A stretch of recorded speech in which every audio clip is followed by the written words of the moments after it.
Soon, you won't be able to backtrack to grab not only the new boxes that appear when you struck the exclamation box at the end of the path, but you also won't be able to ride the death route platform back down to the normal route where more boxes await to be broken. Without a doubt in my mind, this is the worst level in the PlayStation 1 Crash Bandicoot series. But please keep in mind, while the examples I mentioned are without hesitation painful to deal with, nothing else in this game, regardless if you're going for all the collectibles or just the crystals themselves, comes close to matching the frustration of how these levels are designed when going for the 100% mark. Crash Bandicoot 2 improves everything in almost every way possible over the first game. If Crash Bandicoot 1 didn't convince you, I'm certain you'll find something to really enjoy with the second game. Its plot is small, it's not a very long game at all, beatable in just a few hours, but there's a greater amount of detail and focus in this game than the first one by a long shot. The first few levels in the game do such a magnificent job at teaching you how the mechanics of Crash Bandicoot 2 works. From controls to how certain boxes work, there's nowhere to go but up when you defeat the first boss.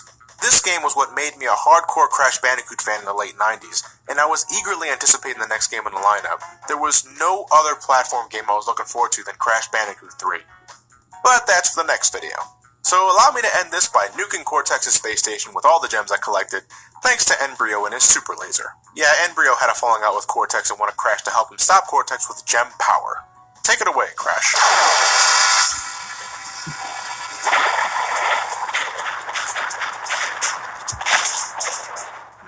Where have I seen a gem-powered laser before?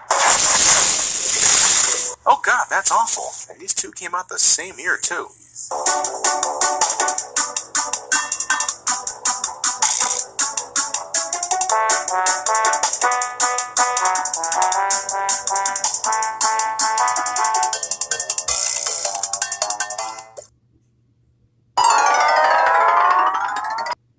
Was strictly a PlayStation 1. If it wasn't Crash Bandicoot, it was possibly a certain purple dragon, which you can play a demo of by entering the Konami code of all things in the title screen of Crash Bandicoot 3.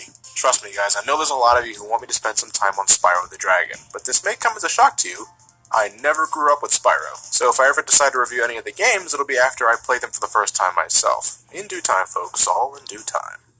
But before I end this, I was asked by a bunch of you Crash enthusiasts to bring mention about the differences in the European and Japanese versions of every Crash game on the PS1.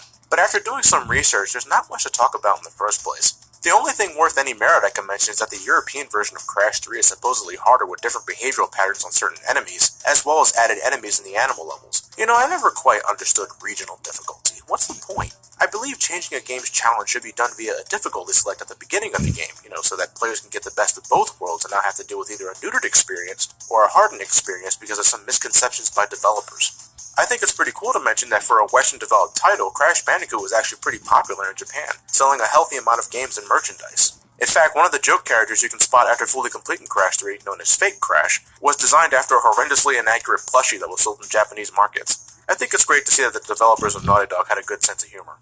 Crash Bandicoot 3 is one of the best-selling games in the PlayStation 1, but Naughty Dog felt the need to move on to other projects regardless of such. But before they left completely, they made one more game for the system.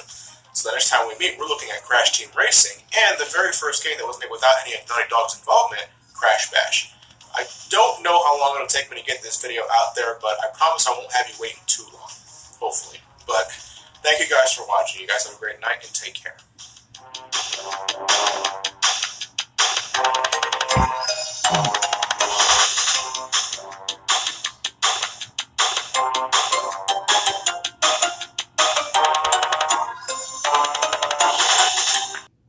Naughty Dog, and he's already losing himself. But I suppose I shouldn't critique it too harshly. Crash Bash feels like a cash grab that wanted to capitalize on the Bandicoot's fame at the end of the PlayStation 1's life cycle. Approach this one with caution, and only if you have friends to play with. I realize that ending the marathon with a rather mediocre outlook on Crash Bash may seem anticlimactic for some, but I wanted to stress again that I want to stay strictly with the PlayStation 1 Crash titles. And even though I don't really like Crash Bash that much anymore, my opinions on the original trilogy are still the same, and I think you should really go out and try these games. You may be pleasantly surprised. Or not, can't please everybody. Now, will I ever get to say Wrath of Cortex or Crash Twinsanity one day? Of course I will. I can't tell you the amount of people that asked me to do this game in particular, so who knows? I may get around to it sooner than I thought. But not now. There are other games to play, such as...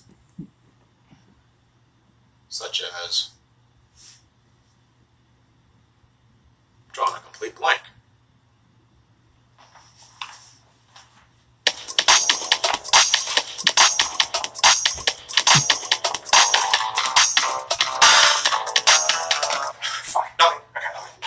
There's like a damn fool.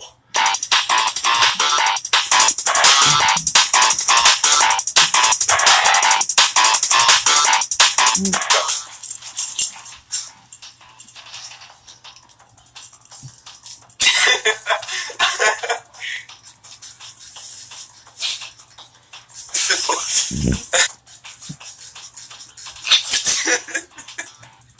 Now let's Egg Wars. Oh, let's do Medieval Mayhem. What the fuck? I like that. We'll do it.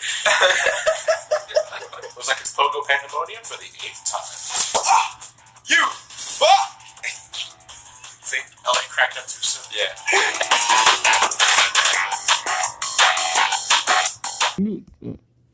Just Puyo Puyo after finding the right egg and hatching it.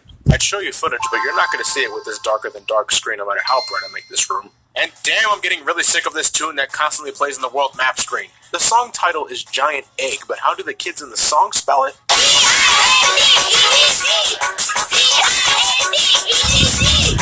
That's some good Gint egg. Billy Hatcher and the Giant Egg is at the very most a passable attempt to deviate from the world of Sonic the Hedgehog, but besides some colorful graphics, yeah, that's about it. When I wasn't attempting to break my controller in two with the problems I had with egg platforming, I was bored by how overly simple everything else was in design, and really that's the prime issue I have here. The game's more boring than either good or bad.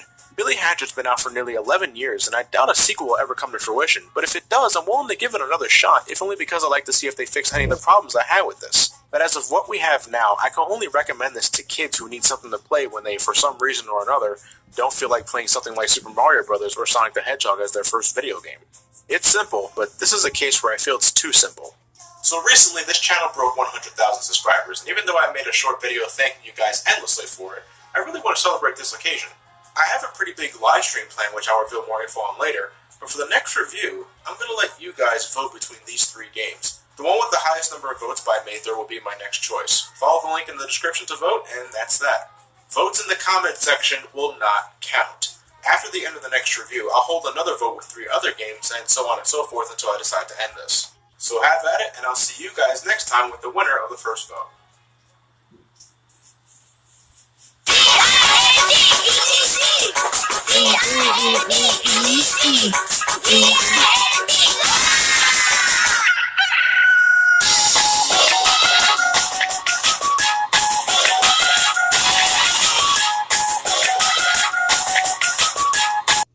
Really got the point of this. You can fight opponents at varying levels to further increase your stats, and there's certain things you can unlock via this mode that you couldn't get in Dragon Universe. But do we really need another method of unlocking stuff that Dragon Universe couldn't easily cover? I'm not saying that's a bad thing, but it does feel a bit unnecessary. You don't have to pick this if you don't want to, though, so I'm not going to harp on it completely. With the improvements Budokai 3 implemented to make it a more fleshed out fighting game, this was something I played the hell out of back in the mid-2000s. Without thinking too deeply about it, this is probably the fighting game I put the most time and effort into that wasn't Super Smash Bros. Melee. I managed to get a lot of things for this game, like breakthrough castles for nearly every character, all the stages, and just recently I got the last fighter I needed to complete the roster. Showing the game off via this review only does it so much justice, so the best way to know completely is to try it out yourself. The HD collection is easy to get and really makes the cel-shaded graphics pop out, so get that version if you want to try Budokai 3. Now, could I recommend this over other popular fighters like Street Fighter or Mortal Kombat? I don't know, probably not. But Budokai 3 is a good time no matter what. I don't see why you couldn't play both. This is where my general experience of Dragon Ball Z games sort of stops, though. I don't have many memories of the Tenkaichi series, and there's probably a reason for that, but maybe I'm overdue for a visit. And I haven't bothered touching the HD games in the lineup like Rage and Blast, Ultimate Tenkaichi, or Battle of Z. If Budokai 3 were the last Dragon Ball game I ever played, I'd be satisfied enough. It's a licensed fighting game done right. Now, I realize that putting Guacamelee and Journey against Dragon Ball Z was kinda unfair to those games, so I'm giving these two one more chance for a review. So, which one will I look at next? Like last time, you can follow the link in the description and vote for your pick. Keep in mind, whatever doesn't win will not be the next game I'll look at after the winner gets the review. The next selection of games to vote on will be completely different, so make your vote count if you really want me to look at your choice. See you guys next time, and happy gaming.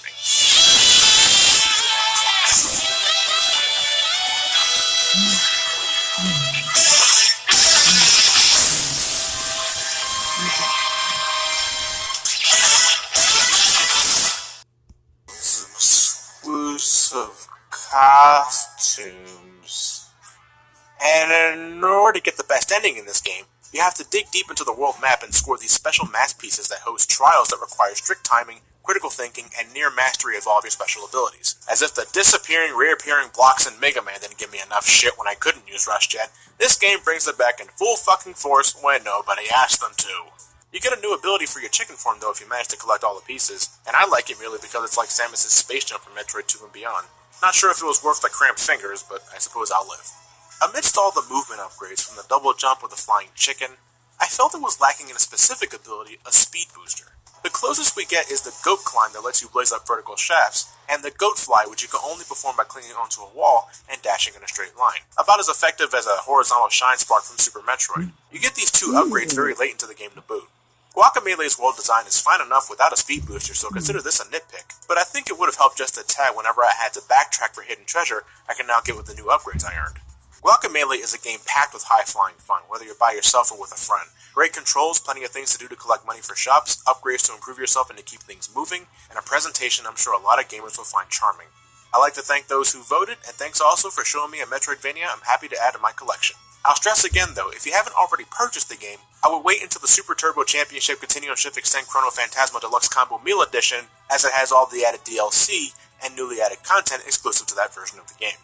As for the next review, it's time to go back to Sonic the Hedgehog. So which of these three will be the focus of the next review? Will it be the 32X exclusive Knuckles Chaotix, the Blue Hedgehog's debut on the Nintendo Wii, Sonic and the Secret Rings, or that other racing game starring Sonic and his merry band of sidekicks? Choose wisely, as the deadline isn't too far off this time around, and once again, happy gaming.